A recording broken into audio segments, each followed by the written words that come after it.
This is the moment we've been waiting for. A time in human history where exponential technologies have rendered the world more virtually connected, more empowered, and more informed than ever before. Yet, we're still suffering. A lot. So, how do we make the most of our modern tools to amplify and connect with what truly matters? To light the way, I've asked some friends to join us around the proverbial fire to share stories of discovering their purpose hidden within life's winding path and to explore the future we really want. Let's meet where community, technology, and ancient wisdom converge. VR and mindfulness, exponential technologies, and holistic business plans. How we employ grit and grace to face our greatest challenges. We've already covered some good ground in the first 4 pilot episodes of Path and Purpose. Now, we're going to peer into the distance of another kind of space, our brain space. Have you heard of brain-machine interfacing, Neuralink, and the like? Either way, we're about to learn a lot about the technology and development that will enhance human cognition. Think designer babies, cyborgs, and access to Google's information with a single thought. Friends, I'm excited to introduce you to Dakota Decker, a mechanical engineer from UCLA who spent 5 years working at this little tech hub known as SpaceX. He's helped develop product as CTO at the Boston-based startup GeoOrbital and was featured on Shark Tank. Today, Dakota is thrilled to be in his dream job at a company called Kernel, where his team of collaborators are shaping elements of the next-gen human. Join us as we delve into the broader vision behind merging the powers of computers and biology. What will it provide and to what end? We'll walk the outer edges of where this insider sees his work leading us, from fascinating possibilities to foreboding probabilities. Ever wonder what people discuss around the lunch table at SpaceX? Okay, join us in considering the role humans are playing in our own evolution real time. Dakota, thank you so much for taking the time to sit down with me in our respective homes in California, outside. My pleasure. Inside. I thought I might start us off with just a few quick questions, just to warm up. Like really quick, like right off the top of your head. Okay? Shoot, let's see it. Favorite series or Netflix show? The Expanse has been quite fun. Obviously, Rick and Morty is up there, but I used to watch Star Trek with my dad as a kid. Would you be admitted to SpaceX if that weren't a part of your historical repertoire? That might be, yes. I literally have walked across a lunch table at SpaceX where the nerdiest of possible people were arguing, literally yelling at each other about Star Trek versus Star Wars. And you're just like, come on, guys. This is like out of a sitcom. Please don't make this be real. It's so cute. Yeah. Okay. Yeah. You're around the lunch table. You're super happy because it's your favorite food. What's your favorite food? Oh, goodness. Maybe like a pie of some sort. Wait. Can I have pie for dessert or lunch? Is that allowed? You're in America. Absolutely. Excellent. We have to keep some of the good elements of being American alive today. So, pie for lunch. Favorite way to break a sweat? Don't go too X-rated here unless you have to. Rock climbing. That's generally my sport. At least awesome. It has been until the gym has been closed recently. That or biking. That's a nice one. In a word, what drives you? Oh God, hope? Yeah, is that too generic? Not at all. That kind of drive everyone? Okay, good. Beautiful. No. You said this is my dream job.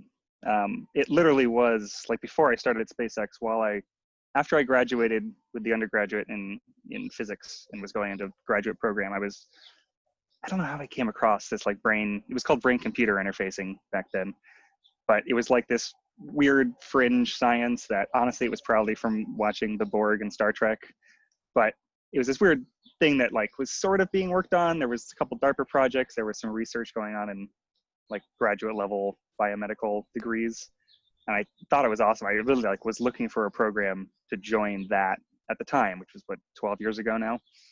But you had to have like a medical background and or be going into like a 6 to 8 year PhD program where most of your time is going to be spent like dissecting rat and monkey brains. And like, I loved the field. That wasn't the in that I was hoping for. So I passed it up at the time, but that, like, from the time where I was thinking about what I wanted to do with my life and as a career, like, this was it. Wow. It just wasn't available at the time. So I took some detours and got some fantastic experience along the way, but was always hoping and waiting for an opportunity to get back into this. Beautiful. That, like, Yeah, I know. it like so rings lucky. a love story, actually. Yeah, seriously. I saw her walk Seriously. through the halls of my high school, and then I had to learn all these life lessons before I could finally be with the one of my, yeah, that's beautiful. That's beautiful. There's good analogies there, yeah. And can you tell us what makes this your dream job? Like yeah. Sure. So, I mean, I think like a lot of people, I care about humanity. Like, I want the best for humanity. And I think I see that there's like a lot of shortcomings of what it is. I mean, it's what it is to be human. Everyone knows that there's pros and cons to that. There's things we're great at. There's things we're not so great at. And I guess I see a lot of issues that humankind constantly runs into that we just seem to not be able to help ourselves. We just make some wonderful decisions. I mean, overall, I'm like incredibly impressed with where humanity is, but there's just things that we don't seem to be able to get right. And I guess I want to blame our biology for that. I mean, and certainly culture has come a long way to kind of override our biology, but we're really animals underneath it all, trying to kind of patch things up and make it work in a culture. So my interpretation, at least, is that our biology is kind of limiting where our culture wants to take us. So if we can, I mean, we're not going to wait for evolution to improve things. That's very slow. So it's either going to be, biological enhancements, designer babies and things, or technological enhancements with like implants and essentially making cyborgs, or both. It'll probably be both, really. But one of those things to like help break people out of the cycles that we tend to repeat, the negative cycles at least that we tend to repeat, and kind of take a little more control over our evolution. Okay. I know this is going to sound exceptionally provocative, but I was looking into Kernel and noticed obviously like one of your key competitors is Neuralink. And I think it was Elon Musk who did say that symbiosis between brains and machines or computers, like literally poses an existential threat.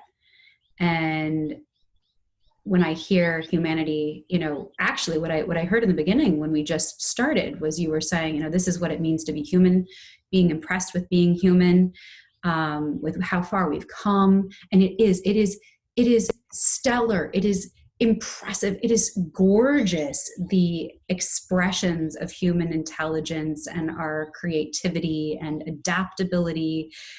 And these are glimmering examples of it. However, I am really curious to hear, like, from your perspective, Dakota, imagine your work at Kernel goes so well, right? Your intention to gain some control over evolution, to potentially weed out some of the difficulties. You mentioned, we have character defects and defaults. And so maybe what would happen if we were able to play a role in moving through those? What would the world look like if you were successful with Kernel's product and process mission in 10 years? We're looking around, we're like, it worked. What do we see? What do we feel? What's different? Sure. Oh, goodness. Yeah. When you start taking this down the road, there's so many ways that it can go. So in 10 years, I like that. We'll kind of frame it because things can get real crazy, even in 10 years. So I guess there's a couple avenues that this could go. One is just straight neuroscience. We're just using it to understand people's brains. So we're like there are current devices that you can, you know, go to a hospital and get like an MRI, or you can get like EKG. There's things called like squids. There's different things you can do to measure brain activity that people do now. It's just really expensive and like really difficult and extremely like limiting what you can do. Like if you're in an MRI machine, you basically can do nothing but sit there and sit still, and if you move, it screws it up. So like there's not a lot you can do with it. Like even sleeping in those things is extremely difficult. So I think at a bare minimum, we can use these devices to enable a hugely larger audience to do neuroscience and to study the human brain, just to like gain insights into ourselves and what we're like, and you know, yeah, just to understand the brain. I think that at a bare minimum is useful in itself, and certainly in 10 years, I think we'll make huge strides in understanding that. And on that front, it's on its own, I think it'll be extremely beneficial. I think there's a lot of, there's some podcast I listened to a while back where somebody was asking like looking back, you know, in whatever, 10, 20, 30 years, looking back at now, like what's the thing we're going to regret the most? And this guy's answer was that we'd regret like punishing people, like putting people in jail or putting people in psych wards or things for biological, you know, imperfections or oddball things happening in their brains that they couldn't, like we're punishing them for something that their biology is forcing them to have to do, like they just can't help it. And being able to understand people's, like that can be psychosis, depression, sure, anxiety, these types of, I mean, it could even, yeah, absolutely. It could even just be like anger, people like road rage. I mean, there's so many things that right now we don't understand those things. So I mean, you have to blame the person essentially. They're the ones doing it, and you can't understand it. You can't really stop it in a lot of cases. So sometimes you just have to put people in prison, or you have to punish them or fine them because you need some kind of deterrent for that. But if you can understand the biology behind why these people are acting this way and help develop or help, you know, remedy that problem, or at least give them the option to remedy that abnormality, then I think that in itself could like greatly benefit humanity. So perhaps in 10 years, the ability to help people not have those difficulties in the first place, therefore you don't need to be punished. Am I understanding right? Yeah. I guess that's the point. Like we have so many people in prison for things that are just not, I mean, that's a whole different conversation. There's lots of ways out of that hole, but just helping understand the biology of the brain. Like right now with depression drugs, like a lot of people have depression, right? It's a pretty big epidemic right now. Like the way that they test drugs, they find someone that says they have depression, they give them a drug, and then they ask them if they're still depressed. Like there's no measure, there's no metric. It's like they show them the cards with the happiness scale, and they pick what they feel like. Like it's so subjective, right, that it's impossible to really know, like, is this working a lot, or this person just, like, it's all, I don't know, it's all very subjective and very relative, versus if you can pinpoint like what depression looks like in a neural scan, and then test a drug, give someone a drug, and then see that it's actually gone, or it's, you know, 10% better, 20% better. You can really hone in on those remedies, and then you wouldn't overdo it. You wouldn't like maybe be wasting your time giving people drugs that have adverse side effects. You could really pinpoint in. When you can measure something, you can then like optimize that thing, but we can't, most things in the brain we just can't measure. So that would be, I think, yeah, just massively beneficial to humanity as a whole. But that's all like secondary kind of things, right? You're just measuring, you're reading brains ahead of time. It's not like actively having an impact on someone's life. I think that's the next stage, and that's really, I think, more of what Neuralink is focused on, is kind of having like a direct feedback. So their technology is implants inside your brain where they can read an electrical signal and write an electrical signal back to it, so they can like feed information into your brain while at the same time measuring information out. Our technologies currently are focused on just measuring what's coming out of the brain rather than like putting anything back in. But that is the obvious next step. So using those devices to basically give you some sort of additional brain power, some additional connectivity, I mean, the simplest thing is thinking about your phone. Like there's a lot you do with your phone, right? You can ask Google any question essentially and get pretty much any answer, whether it's right or wrong, but you can certainly ask and get an answer. But you have to, you have to think of the question. You have to use your thumbs to pull up the phone and type it in and then read the responses, versus if that sort of thing, just if that connection could be made in your brain, you could essentially know everything that Google does, right? Like you could just search for that by thinking about it. And at first, certainly there'd be like latency for that. I mean, at first it might just connect to your phone and you'd look at the screen, you'd think about the question and it would write it in Google and show you the answer, and then you read the results. Like, that's cool, but that's not mind blowing. But the next thing would be like, there is no screen, right? It's just, you kind of like see the screen in your vision and you're watching it type the letters out, and then you're literally reading it, but you're seeing it in your own visual field. But then you can imagine as that gets down the line, I think in 10 years, that's probably the furthest we'll be. Okay. But as you get further down that line, you can imagine that there wouldn't, like, why does there need to be a screen that you're reading from? Why can't the information just feed directly into your neurons? Can it just be like, you think about the question and then you have an answer, Right. or at least you have Google's answer. And hopefully it'll be clear that it's Google's answer and not necessarily like the correct answer. But as you get further and further down, this latency becomes less and less. Like, if you can connect to devices at the speed of your own thoughts, it would essentially just be an extension of your own consciousness, your own brain. It'd be like another layer on top of what your biology makes you. Right.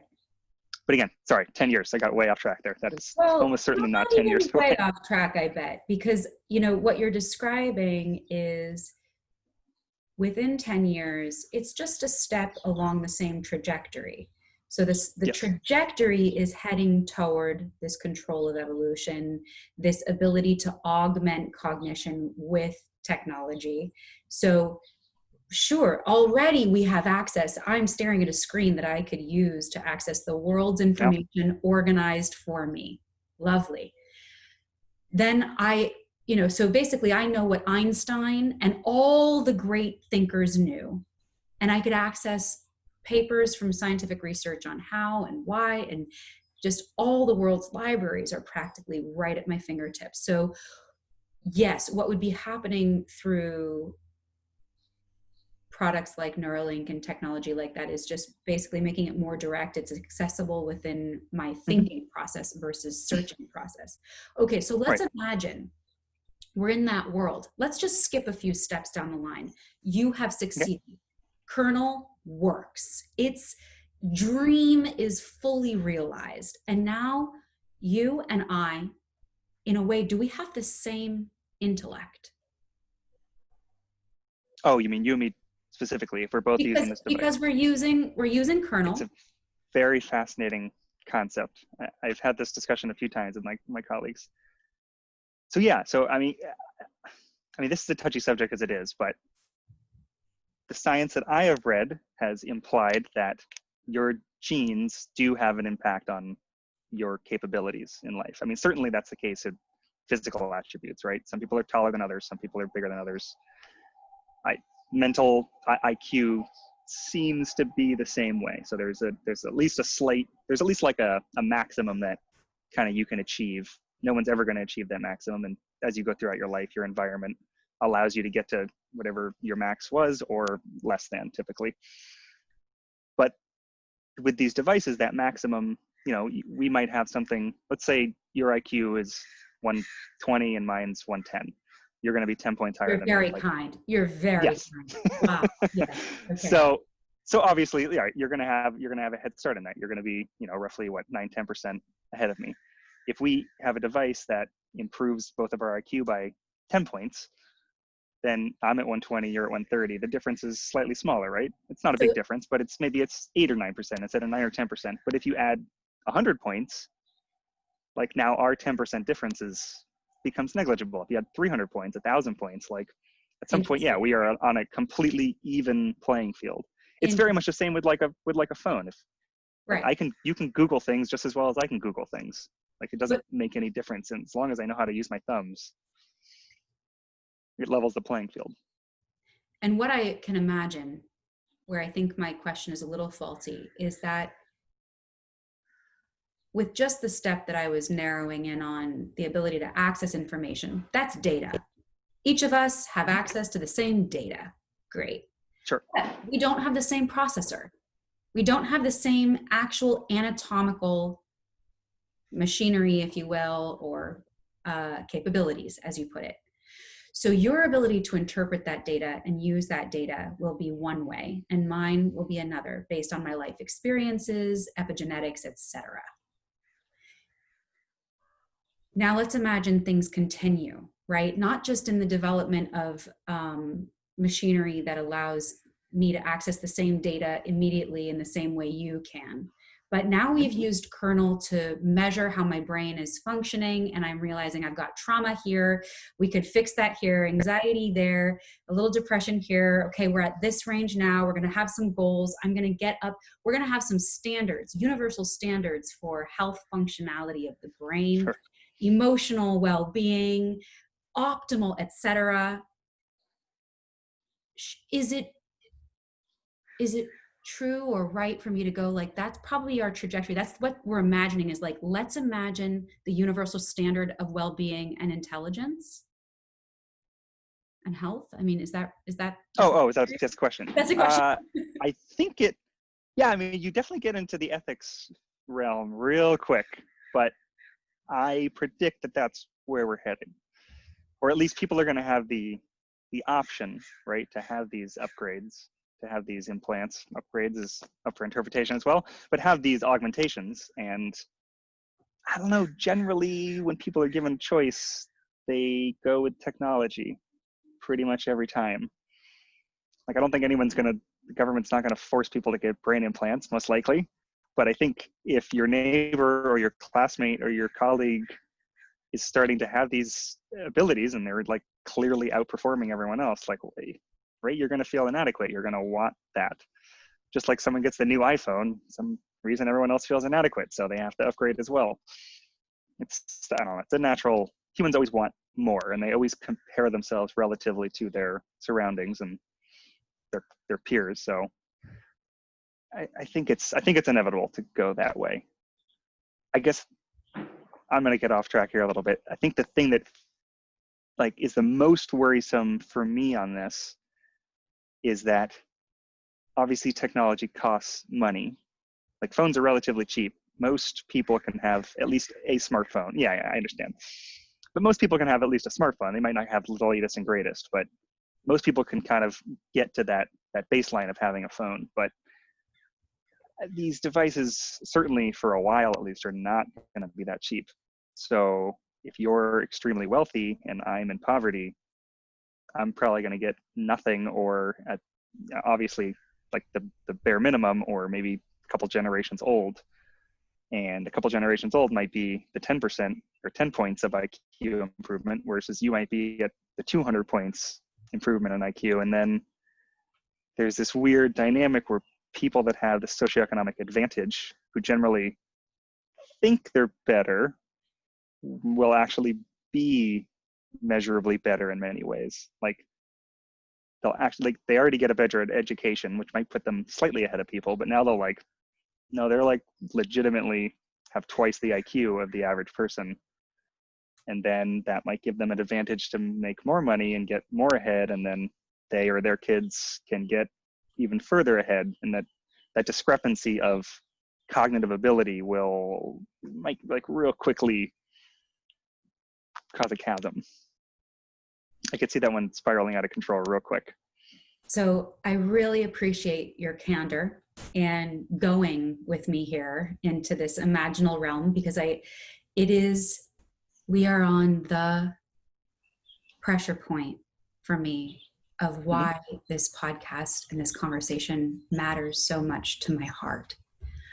Because I've had the privilege of working in a very wide spectrum of industry with top leaders, just big thinkers who have a lot going on in the imaginal space. And to get particularly on PC, I'm going to call it out and say there are a lot of men in this space who are, I believe, absolutely well-intentioned and probably having a blast developing things and pushing potential to its limits. And that's what we love to do. We love, as human beings, we love to push our limits. We do it since we're born. And my hope is simply to gather these same incredible minds and just hold a space where we can imagine a little further out. Okay, so let's imagine we're working on these amazing embryonic ideas that are now actually starting to grow feet and eyes, and like, we're in the future. We're in that space now. It is fully blooming. So I'm going to leave that already crackling fire space right next to us, but I'm going to take us a little over to a different point of the conversation. So we've been spending some time on technology, which is like so key. Mm-hmm. I want to move a little bit over to the human space. Okay, so in this conversation, I've called in 3 points: technology, community, and wisdom, or timeless wisdom, ancient wisdom, wisdom that's always, it basically is in ourselves, right? So to start here, Dakota, where do you feel most alive? Like, when do you feel your happy place? Howard Thurman says, don't ask what the world needs, but ask what makes you come alive and go do that, because what the world needs is people who are alive, who come alive. What brings you to life? Good question. I guess I guess it's when I achieve something that's difficult, when I like overcome a challenge. It really, yeah. I mean, it can almost be any challenge. Like I find my work incredibly challenging and rewarding in that sense, but it's the same thing if I finish a rock climbing route that I've been struggling with, or go on a good date that might not have gone well. Like when you have something that's out of your control and could easily go bad, and then you somehow find your way through it. Great. That's very broad. Is that what you're looking for? It is broad.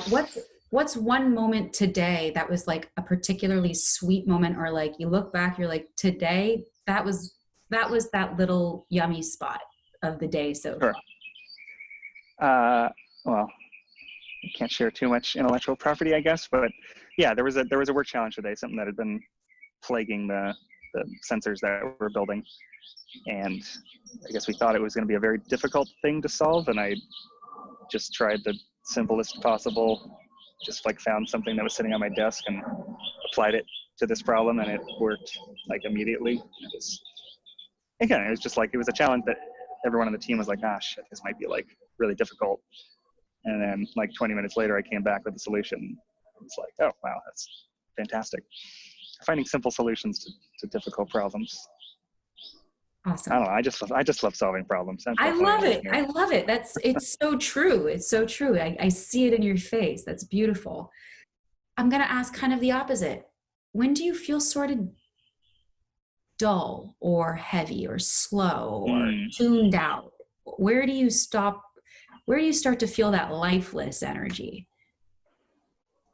I guess I tend to avoid that myself. I don't know. Somehow I've been very good at like not getting depressed in my life, but the times that it happens is kind of when I lose hope in humanity, or like I think that even though I might be overcoming a challenge, like what's the point? It's all for nothing. Nobody cares. Like we're all screwed anyways. Those kind of moments. I guess there's been a couple of those recently. It's kind of been on people's minds that humanity is somewhat hopeless. But I guess that's why this particular company and technology is, I see it as the only true way out of that sort of depression, that humanity's like, despite anything we do, we're still going to be greedy, and we're still going to take advantage of each other, and we're still going to just be out for ourselves. And it just like, it's so counterproductive in so many ways. And it seems, again, this is the point that I was getting at originally. This seems like the primary issue that our biology has, is that we're essentially selfish. Like we can't empathize with each other very well. So when I dwell on that is when I feel empty. And working towards what I think, at least, is the best solution, the way out of that, is what gives me makes me come alive. Great, thank you. And this comes back a little bit. It certainly relates to the conversation of your work in technology space, but I want to ask you, what does it mean to be human? Yeah, it's a good question. It's a very good question. I mean, I'm going to always take the scientific approach and say it's a genetic thing. It's something you can measure in our DNA. But I really think that, by the time that we pass away, and I hope, I have nothing wood to knock on, but I hope that's, into 100, 120 or so. I really think that most people that are young at that point, like most children, will not truly be human anymore. That they'll have, some sort of cybernetic enhancements, which, I guess you can say they're still human. They just have, these upgrades, or I think more likely they'll be biological enhancements, or designer babies and things. And people will kind of differentiate a lot more. Like, we're across the entire world, like you can pretty much look at the DNA of any human. You can even look at the brain scan of almost any human with today's technology. And it's hard to tell people apart. It's hard to tell even like who's male and female by brain scans. But I don't think that's going to be the case soon, by that definition of what human is, at least. I don't think that's going to be the case. I think people are going to there's going to be a lot of differentiability, and looking 100 years into the future versus now, I think there's going to be like clear distinctions in the DNA of people of when these changes started coming into place. But I don't know, people have I guess that's to me the clearest definition of being human, right? Like, that's the scientific definition, I guess, the biological definition.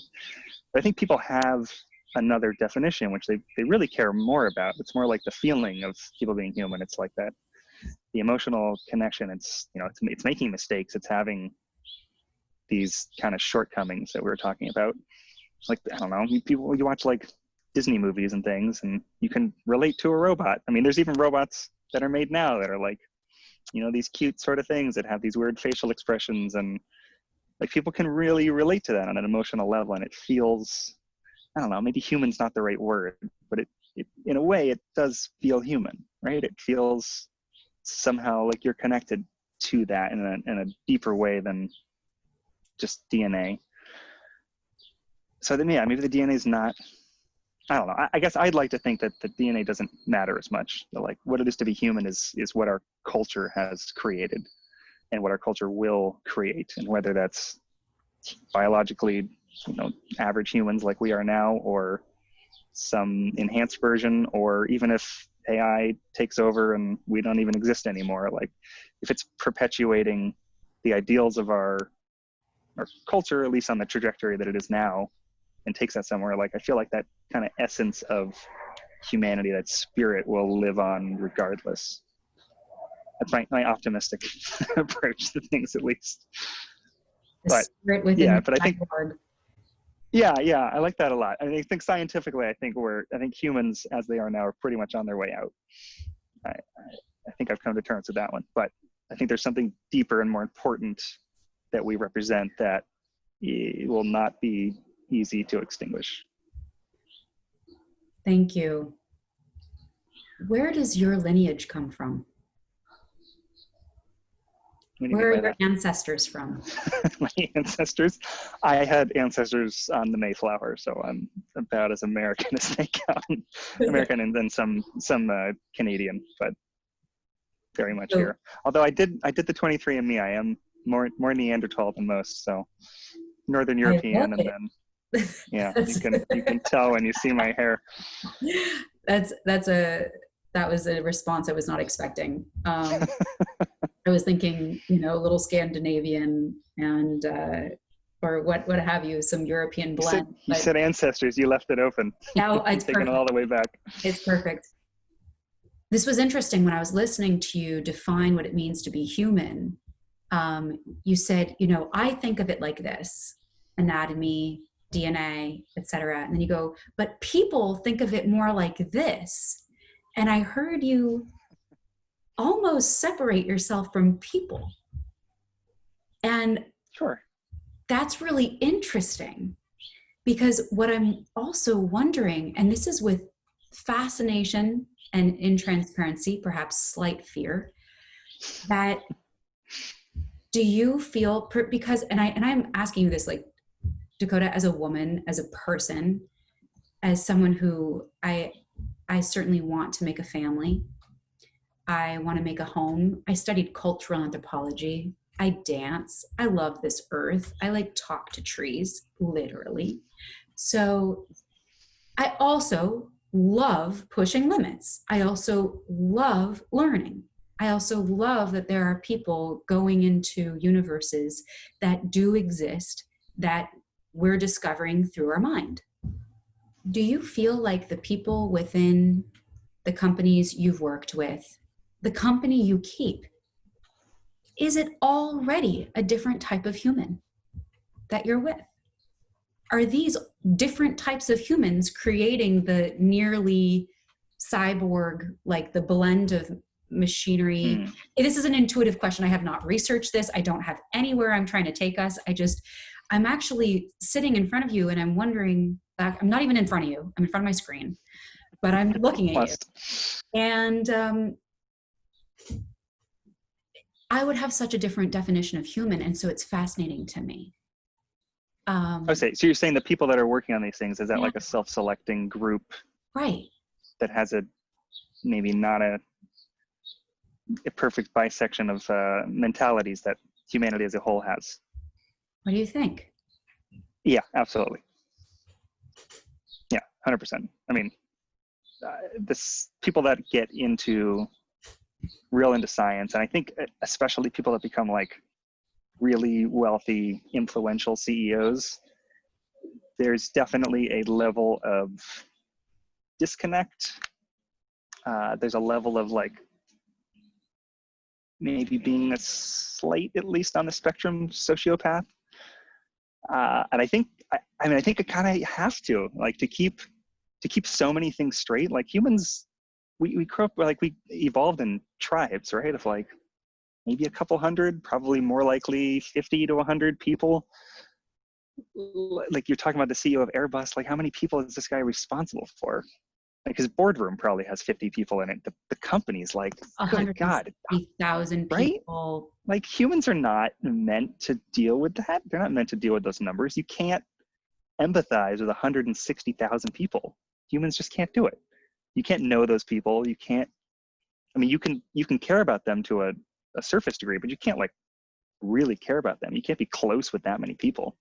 It's just impossible. Again, with our current biology, you just can't do it. So I think the people that get in those positions tend to be people that are able to detach from that kind of need for closeness, that need for, at least, I mean, I'm sure everyone has, obviously, their family, they have people that they're close to, but they're able to disconnect from a lot of people, from like maybe the majority of people. And I don't see, even with their families, who knows, maybe they might be disconnected with them too. I mean, there's lots of people that are workaholics and get in these positions of power.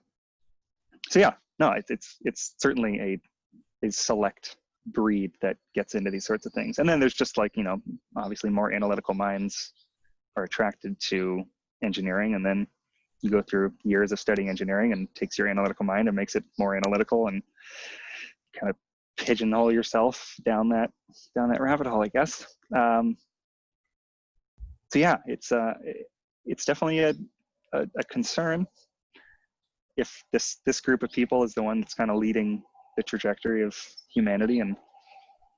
But everyone still has a choice, right? I mean, you still have an iPhone, even though you didn't develop iPhones, or maybe not an iPhone, but a smartphone.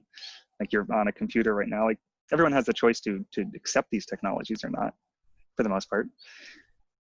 But humans tend to take whatever they can get. I mean, they'll take whatever technology gives them the next step up, or they're just fascinated in. But yeah, it's an interesting your point is, I think it's absolutely dead on. I think it's an interesting thing to consider. And I think that it's absolutely necessary for these kind of technologies to be developed. I think it's necessary for those people to think differently than someone who's maybe more artistic. I want to make sure I understand that. You think it's necessary for which people to think differently? I think it's necessary. People that are developing high technologies like this are responsible for huge companies. The average person can't run a company of 160,000 people. Like I certainly couldn't do that. I mean, I'm somewhat towards that like side of the spectrum. I mean, I'm obviously very analytical. I probably have a slight tendency for being a sociopath as well, but there's obviously extremes on that. And like, some people are capable of doing this and some people are not. I mean, I worked at Elon for a long time. He's a brilliant guy, like incredible leader, but like, good God, the amount of stress and responsibility that he is under, like most people on the planet could not do that. There's probably a handful of people on the planet that could possibly deal with what that guy deals with on a daily basis. And he just seems to be relentless, wanting more and more stress in his life, starting more and more companies, having more kids. He just like can't stop himself. And yeah, you need to have a certain mindset, a very, very particular mindset to be able to pull that off. Yet, like, look at how influential he is and how much people admire him. And yeah, I do want to segue a little bit to another point though. So we talked about this kind of technology being used for studying the brain. We talked about it being used for connecting you to devices, kind of like the more blunt way of just like, putting the phone in your head. But there's another aspect to it that I think I find the most fascinating, which is communication, human to human. Tell me more about that.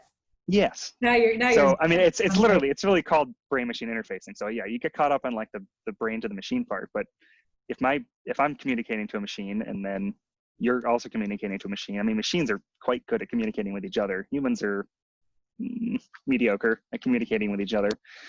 So if the machine is able to, like, let's say right now, I'm having a thought, I'm already struggling to put that thought into words to communicate to you what I'm thinking, and then you have to hear those words and decipher them back to a meaning, and then hopefully we end up at the same spot.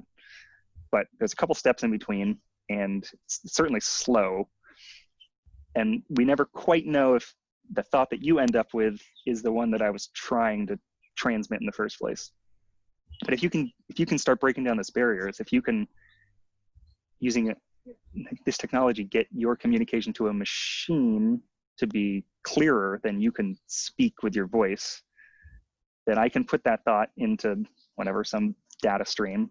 That data stream can, stream over to your head and then go back in as the exact same thought. And you could even use a device to measure that the same kind of pattern of neurons is firing in your head as mine. They're like, okay, yeah, she got it. And that could be transmitted back to me. Like you send a text message and when it's been seen. Like I could send a thought and be like, yes, okay, she received it. She understands exactly what I'm trying to communicate. And that kind of, again, you get to like talk about politics nowadays. You watch people that are like polarized on one side or the other try to communicate, and it's silly. It looks like it's like a joke. Like there's just no communication. This is not new either, right? This is okay. I have to, and I don't want to let you go. This is like way too juicy. Can I take like another 10 more minutes of your time? Of course, yeah. Okay. Communication is basically my life's work. Mm-hmm. It's a difficult job. It is. What I'm curious, it's also fascinating and something that is deeply satisfying to me. But I'll tell you what is almost the least satisfying for me of communication. But I will tell you only after I ask this question. What is the goal of communication? It's to make sure two people have a similar understanding of a topic. I think I don't know, maybe you're hinting at this, but I think it's usually to like elicit an emotional reaction in someone, kind of like transfer your emotional feelings more than your, like on a scientific, you know, you can get into details on something, but I think most human communication is, I'm feeling this way. I want you to understand that I'm feeling this way. And I'm trying to use these words to communicate that poorly. This is why like tones and body language are considered generally more useful, right, than actual words are in most human interactions. As you said, machines are very good at communicating with each other. My understanding is machines are excellent at transferring data in a precise way and Yes, processing very precise. Thank in you. a precise word. Information transfer, information processing, that is definitely an important part to our survival use of communication. Bear, avoid bear, catch dinner. There's the rabbit, you know. Then there's something that's happening on a different level. And this to me relates to what it means to be human. One of my main goals of communication is a feeling of connection. My heart is open. It is a physical feeling of openness that no amount of interesting data will make happen. Whoa. I might disagree. It sounds like you're talking about like vulnerability. Humans being vulnerable. There's some reaction that creates in other humans. You're just like, you sympathize, you want to be vulnerable yourself, you want to open up, you want to accept them. Like when humans are showing their own weaknesses, other humans tend to just like flock to it. It's miraculous. It really is. It's empathy, right? Like everyone has those feelings, as much as they try to hide it and pretend like they are totally in control all the time. Like no one is almost ever in control in any situation. Everyone's on that brink. So seeing someone else be honest about it is, maybe it's just because it's rare that people flock to it, but certainly it's shocking how quickly people open up and will become vulnerable themselves.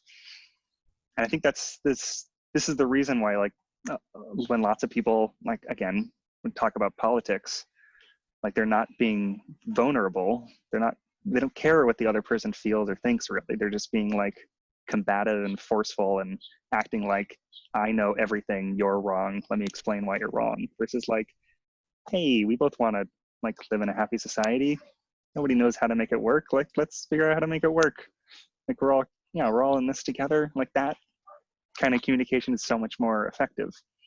And it's rare. It's really rare. I mean, I'm glad you're helping people have like open up to this and get better at this, because it's very important and very effective. I love that you brought up the V word, vulnerability, which is its own buzzword these days, but I think with merit. When I was working at this startup in San Francisco called Teespring, I was working on culture and some of the variables of culture creation or definition, like honing into what a culture is for a group, is values. And values of an individual or a group can be found both by asking, like, what do you love and what do you believe in, as well as what angers you, what makes you terrified, what do you want to stand up for. I want to ask you both. I want to ask you so many things, but what matters most to you? I guess I want, like, personally, selfishly, I want to have a part in making humanity better, but that's my version of better, I guess. Make humanity get past some of the shortcomings that it has. Like, I want to leave humanity better than it is. I think a lot of people feel that way, I guess, right? What would be one way that would be for you? I think working at Kernel and making this technology. Like what I was talking about before, if you can help people empathize with each other just a little bit more, or help them able to like process information a little bit more, or back to the CEO reference, like if we're limited ourselves to having like 500 close connections at a time, if you can bump that up to 1,000 close connections at a time, like I feel like that's going to leave humanity like vastly better off in the culture that we're trying to create than we currently are. Did you say go from 500 to 1,000 close connections? Yeah, isn't that the rule? There's like the rule of 500. I think Of it's like 500. close human connections? Yeah, like throughout your life, you'll only ever really like know. Or maybe it was any one time. Maybe it's less than that. Maybe it's like That's like 150. a lot of people. I had no Yeah, idea. I had maybe no idea. 500. That's a lot Maybe of getting close to connections. 500 would be the goal. Yeah, I forget. There is some like tipping point here where companies tend to like break apart or try. Like it was a tribal thing as humans were evolving. Maybe it was 150. That sounds more reasonable. But you can That only rings really a bell. know that That many rings a people. Yeah, bell. 150 sounds more realistic. Okay. So if Okay. you can take even 150 to 300 or to 500, certainly to 1,000, like that's a much bigger pool of people that you can empathize with then, and like it just expands your mind to see things from other people's point of view. And it's very easy to find 150 people right now that see things exactly like you do, right? You can go online and find articles and groups and messages from all over the world. I mean, well above 150. You can probably find 150,000 people that have the exact same opinion as you do. So you're not really challenging yourself. You're not expanding your viewpoint at all. And I guess that's what I want to get people past. Like this very like individualistic, my view is the right one, to realizing that really nobody has the answers for pretty much anything. Humans have way more freedom than we know what to do with. And we kind of need to see things from a lot of perspectives to make the right decisions. Dakota, what does the term like where yeah, I'll say this differently. Where do you go for wisdom? Where do you go for your inner guidance? How do you get connected to what's true for you? To what feels important? Sure. Sorry, dog barking now. I think I do best with that by talking to someone I'm close with. Like I'm quite close with my parents and my brother and obviously my partner. And I pretty much feel free to talk about anything with any of those people. So if there's something I'm trying to like work through, I often like discussing it with one of those people that I'm really close to, and kind of like, I don't know, some people like writing in a journal, right? Because like getting it out on paper helps you kind of organize your thoughts. I've tried that. It doesn't work for me. I've done like self-hypnosis, I've done meditation, and those things are beneficial for sure. I think there's a mix of that in there is helpful for me, but mostly it's getting it out in words that I find helpful in kind of sorting through my thoughts and coming to wisdom. And then you get that added benefit of feedback from someone that you care about and can easily empathize with each other, right? There's not generally any competition between me and those people I'm closest with. And I'm noticing it looks like I've got like a waterfall of light coming down from these. Yeah, like, I know. I got like a halo behind me. This is hilarious. So Wonderful days of Zoom. indeed, we'll never forget you, Zoom, when we're wearing Oculus eye implants. The state of the world right now, the context we're in, this incredible moment of transformation, this incredible moment of surfacing grief, seeing human error and fault and pain and hurt so clearly in the streets, particularly in the United States right now. We're facing it through the social and racial justice movement. That's just to name, like, we're in a very, very ripe context right now. We're not holding it up ourselves. We are a part of a human collective that is tending to that, and we're each doing our own part, and you're doing what brings you to life, and that I so believe in. And I want to say thank you again for sharing honestly about what you see, both some of the shadow side and so much as well the light of what's being worked on, and the type of people and minds working on this. And I wonder if in this conversation, is there anything that you're going to take away yourself that perhaps wasn't there before or already was and it feels reinforced? Sure. I think your point on the types of minds that are kind of creating the future of our technology, and really, for that matter, like the future of what humans are going to become. And realizing that it's a fairly select group that is doing that it's a very important point to keep in mind, to kind of keep yourself balanced. I was saying before, finding 150 people with the same viewpoints is easy, and it's just not. It certainly applies to this as well, right? And keeping in mind that this sort of technology can and likely will kind of form the future of what humanity becomes. You really need a broad input on that, and like a broad viewpoint of it's going to affect everyone. It should probably have some input from everyone. You are a guardian of our future. You and many others, we all are, and we're all needing to participate actively in shaping the world we want to live in. Dakota, thank you so much. It's been a pleasure, and I may need to talk with you again one day once you've had some more time to solve more problems and hear how you bring in instead of 150, 300, or widen that scope. I'll be curious to pay attention on that. Thank you. Yeah, we got a bright future. My pleasure. Thanks for joining us on Path and Purpose. Before you go, is there something you want to take with you? Perhaps a story that sparked a new thought or feeling for how you want to live closer to what matters most. Add your voice to the circle by leaving a note in the comments, and we hope you'll continue walking the path with us on SoundCloud, iTunes, and YouTube for stories from future guests about making meaning in this emerging world. Until then, let's be safe and have fun.